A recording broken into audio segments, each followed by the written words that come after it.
Wenn ich da dran denk, wie es früher war, gemütlich und so leis, die Erinnerung dran, wie es Christkind kam und wir all zusammen waren.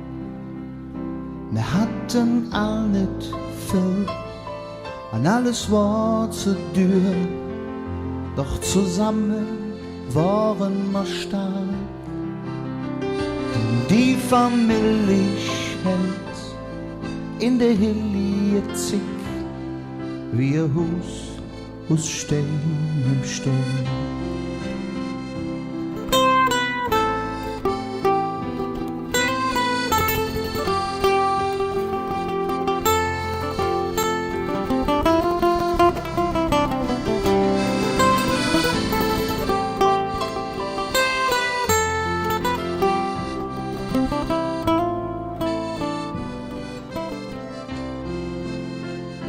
Ich weiß noch, wie es war, als der Opa kam und schenkte mir ein Gewehr aus Holz.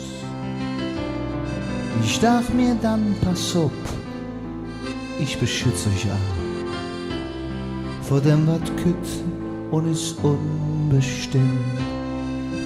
Oh, mein Geschenk an uns war es dann von der Oma selbst gemacht. Und wie sie dann zum Schluss mit dem dicken Buch der couchelige noch. Oh, mal ist es wieder so weg, dann könnt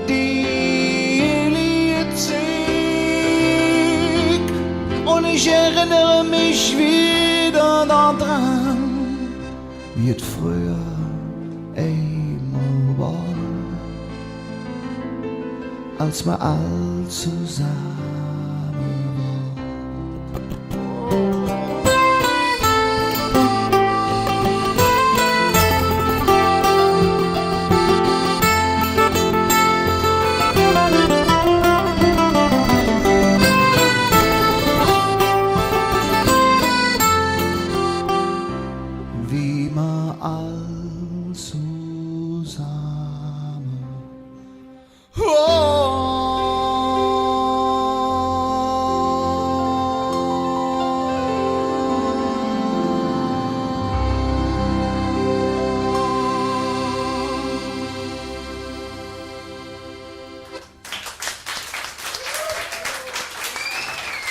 Ja, eigentlich kann man auch